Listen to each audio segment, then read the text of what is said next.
Bueno, nosotros somos el equipo 4. Vamos a hablar sobre el contrato y los elementos de validez. Bueno, la forma legal es un acto jurídico que se manifiesta de forma exterior de voluntad y esta es un requisito de validez en contratos formales. Tiende a preservar un medio de prueba de la realización del acto y la doctrina del derecho tiene dos clases de ritos, los que exigen para su existencia y los que exigen para su validez. La forma es solo un requisito de validez del acto, su falta no impide que éste sea creado o constituido, pero tampoco es causa de nulidad. Y en la antigüedad la voluntad si no llevaba el mismo ritual, el acuerdo de voluntad era insuficiente por razones sacramentales. En este la solemnidad era la condición de su existencia por la conveniencia de destacar su importancia y llamar la atención de las partes. Según Rafael Regina Villegas, para determinar la forma se debe observar la promesa. En este sostiene que la promesa debe tener la misma formalidad que el contrato definitivo y este requiere para su validez la escritura pública.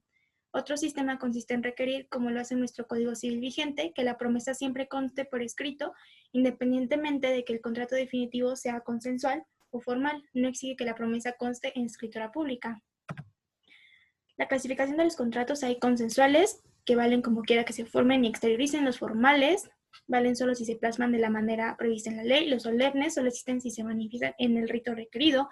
Y los reales, que se constituyen acompañados del acuerdo de voluntades con la entrega de la cosa que es su objeto. Bueno, las ventajas e inconvenientes del formalismo es que estos actos jurídicos tienen un riesgo de que el contrato sea anulado cuando carece de él y no produzca efectos jurídicos para ambas partes. Esto también puede surgir una incomodidad para la celebración del acto. El error que sufre el autor de un acto jurídico, vicio de su voluntad, provoca la nulidad del acto. Pero no todo error produce tal consecuencia jurídica, no toda equivocación tiene trascendencia para el derecho. Hay algunos que dejan incolumna el contrato. No cualquier error implicaba invalidez. Regina Villegas decía que el error es la falsa apreciación o conocimiento de una realidad o el total desconocimiento de ello. Esto origina el sujeto de la deformación de su voluntad, es decir, un sentido distinto al que se hubiera formado de no existir tal circunstancia. La clasificación del error por sus consecuencias jurídicas está el error indiferente, que no ejerce ninguna influencia alguna sobre el acto y se sustenta por el artículo 1814, el error de nulidad, que es el que vicia la voluntad, produce la nulidad relativa del acto jurídico y en nuestro derecho es el error que recae sobre el motivo determinante de la voluntad del agente. Este se sustenta en el artículo 1813, es un error de derecho o de hecho inválido del contrato. El error de obstáculo es obstáculo obstativo al que impide la reunión de las voluntades. También está por la materia sobre la que cae, que es el error de hecho. Esta equivocación se refiere a circunstancias fáticas, es decir, de acontecimientos o sucesos de la vida. El error de derecho, que es verso sobre la existencia, alcance o interpretación de las normas jurídicas. Igual se sustenta en el artículo antes mencionado, el 1813.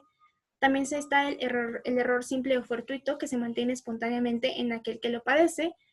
Nadie participa en provocarlo, mantenerlo o aún disimularlo. El error inducido o calificado, que se mantiene de forma activa por artificios ajenos. El error del vicio de voluntad, en el código francés, recae sobre la sustancia del contrato sobre la persona del contratante y en el caso mexicano acogió la teoría moderna de la jurisprudencia francesa, que igual los requisitos están señalados en el artículo 1813. El dolo y la mala fe. Bueno, Regina Villegas dice que merecen ser analizados de manera conjunta debido a su íntima relación. El dolo es cualquier sugestión o artificio que se emplea para inducir a error o mantener en alguno de los contratantes.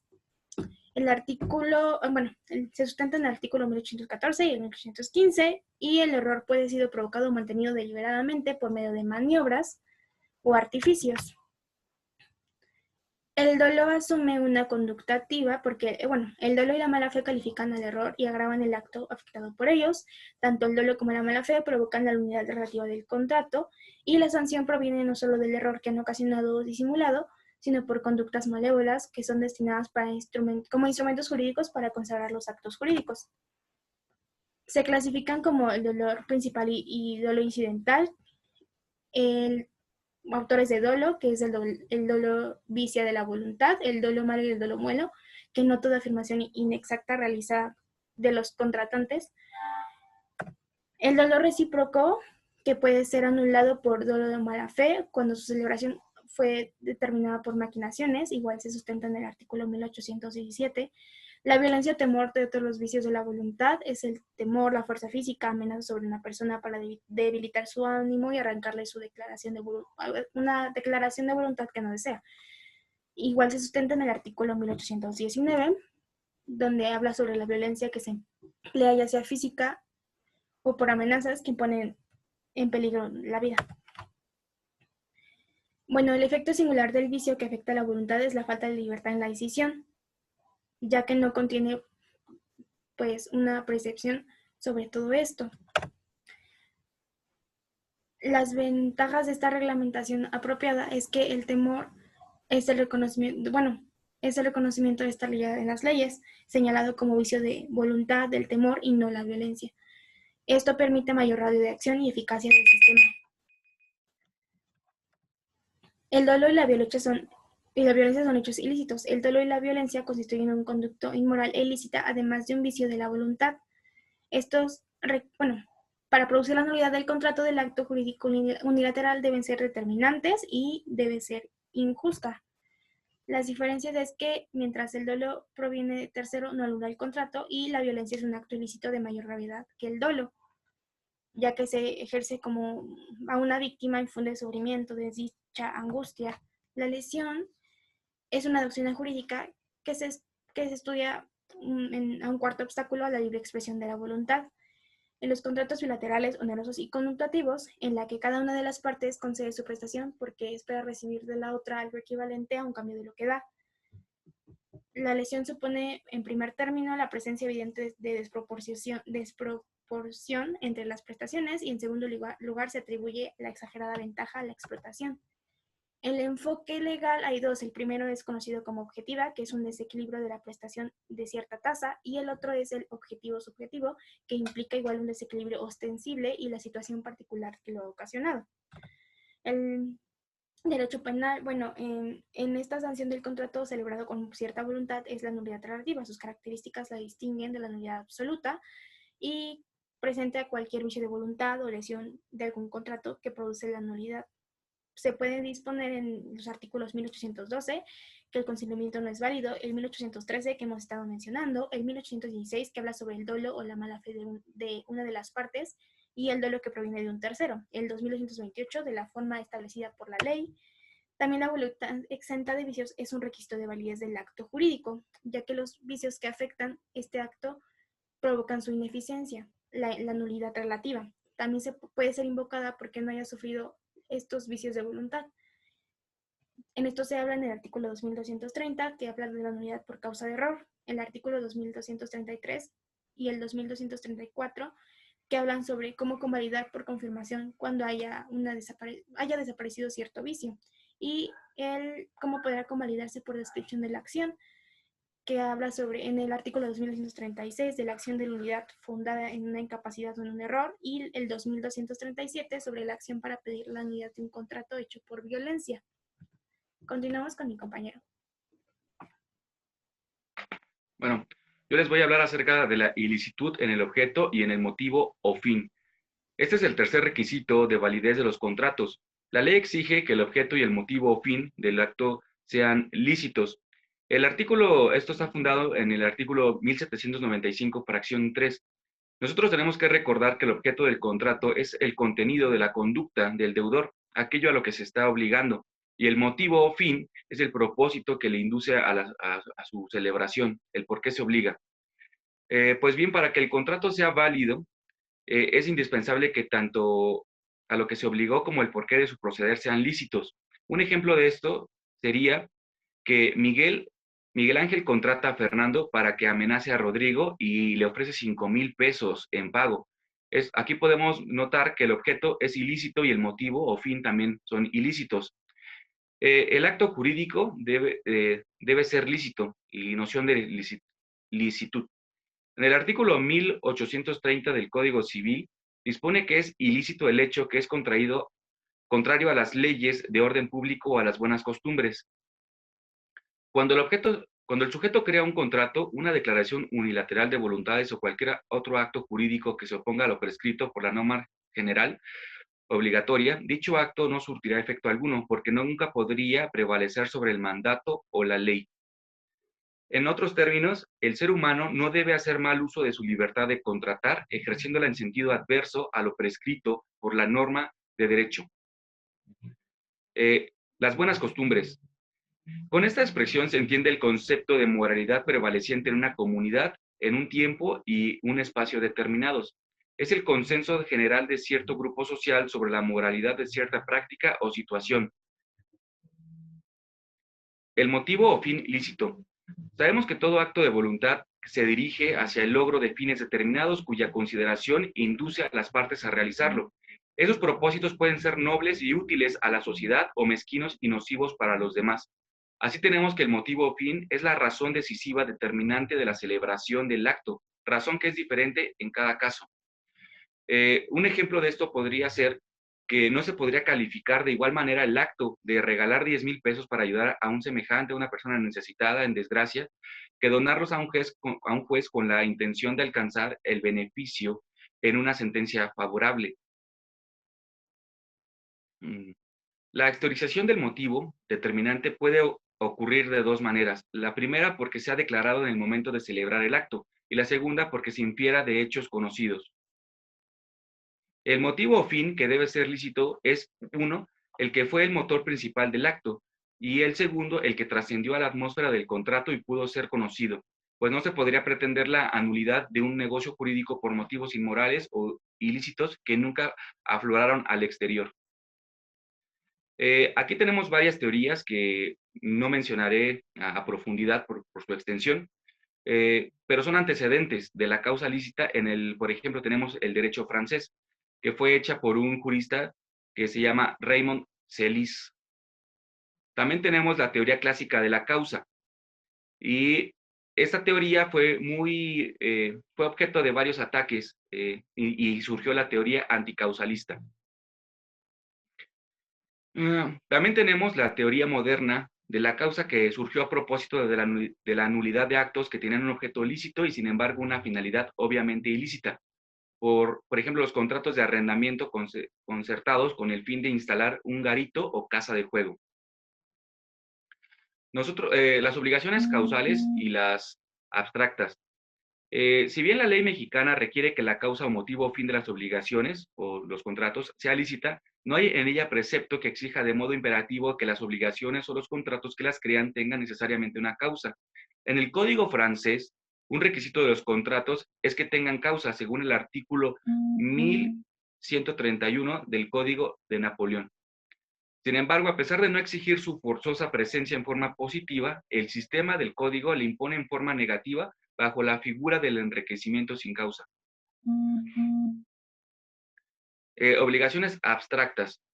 De lo anterior se exige que, en principio, todas las obligaciones son causales, pues su efectividad depende de una causa jurídica que aporte sustento lógico a su existencia. Entre tales obligaciones abstractas figuran las consagradas en los títulos de crédito, el pagaré o el cheque. La consideración en los derechos, en el derecho inglés y estadounidense.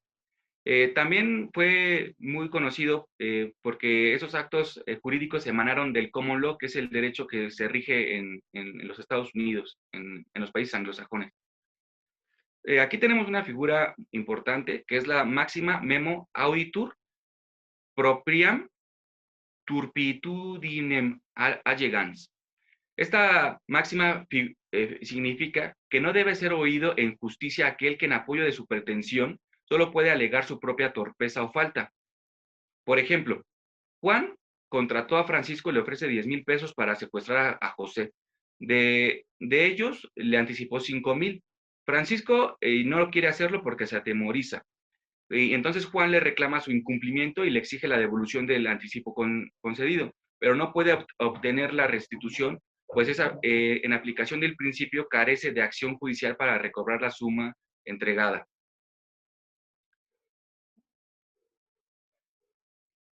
La capacidad, el concepto y las clases de capacidad. Para que el acto jurídico se perfeccione y valga, es necesario que el agente o los agentes, autor y partes, sean capaces. Hay dos clases de capacidad, la de goce, que es la aptitud para ser titular de derechos y obligaciones, y la de ejercicio, que es la aptitud para ejercitar o hacer valer por sí sus derechos.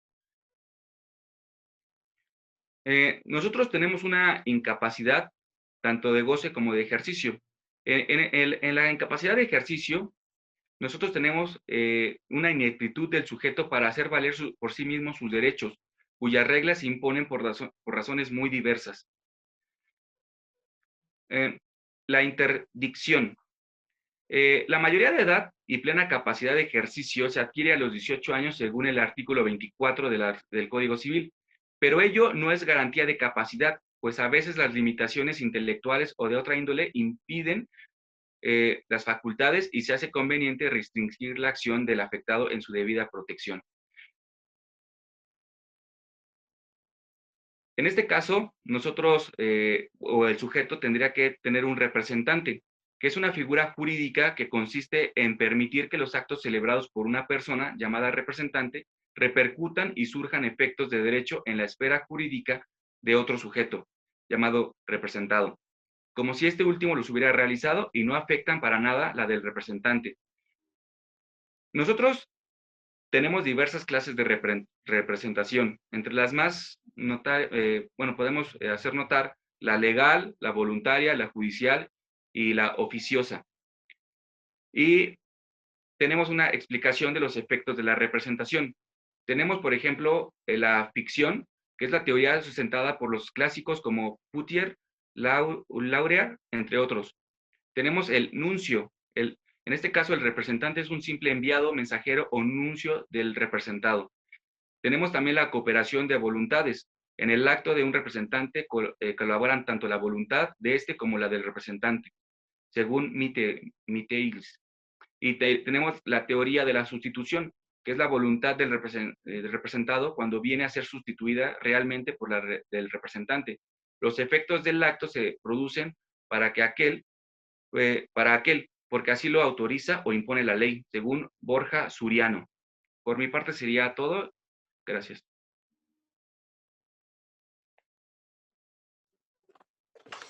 Bien, continuamos con la teoría de la voluntad real o interna.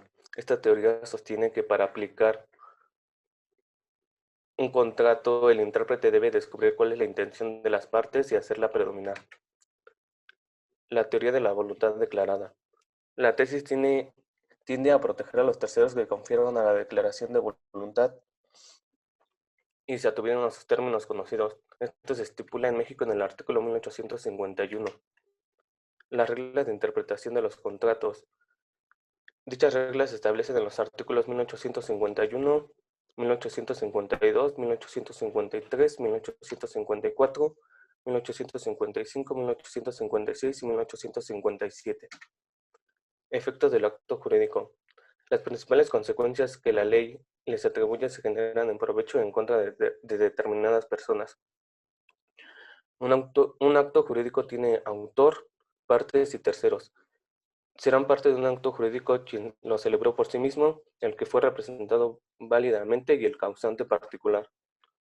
El causante y el causaviente. Se llama causante al transmisor de los derechos o bienes y causaviente al que los recibe. Esta transmisión puede ser de sucesión universal y de transmisión de sucesión a título particular.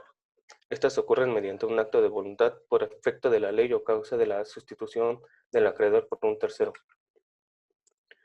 El principio res inter alias acta. Esto significa que los actos jurídicos producen obligaciones solamente para su autor o para las partes y no para los terceros. Esto se establece en el artículo 1796.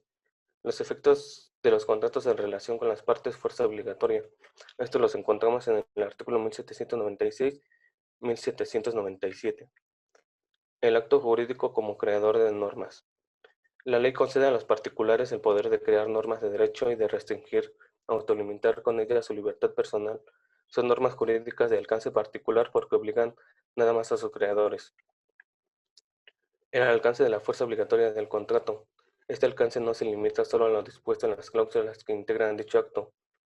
También las partes deben respetar sus propias estipulaciones, pero además de esto, tienen que observar los principios legales con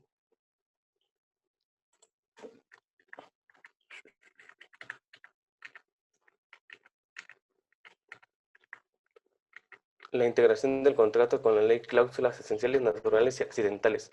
Las cláusulas del contrato deben relacionarse con las normas legales que reglamentan los contratos en general y el tipo de contrato celebrado. Existen cláusulas esenciales, cláusulas naturales y cláusulas accidentales. La integración del contrato con el uso. Los contratantes están obligados a respetar las reglas del uso, es decir, la práctica particular que los contratantes han observado en sus precedentes relaciones jurídicas. La relación entre el uso y la costumbre.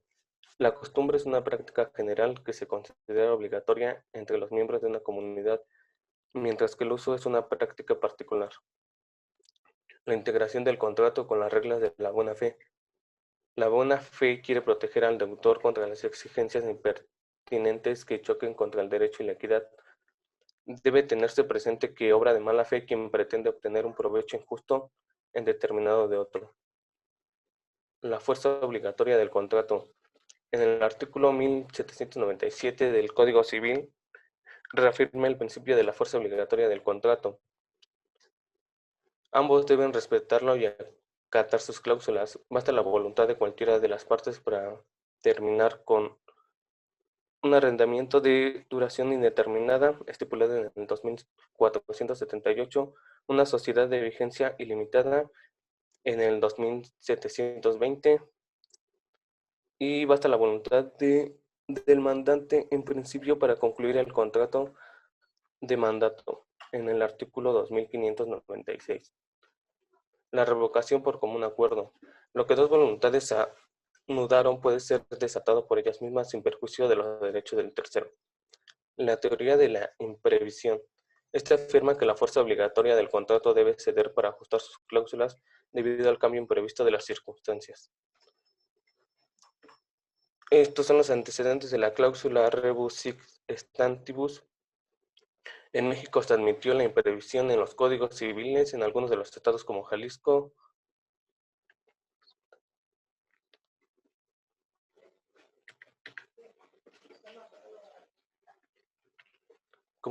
Aguascalientes y Veracruz. En el Código Civil de la Ciudad de México se aplica solo en el caso particular del arrendamiento de fincas rústicas previsto en el artículo 2456.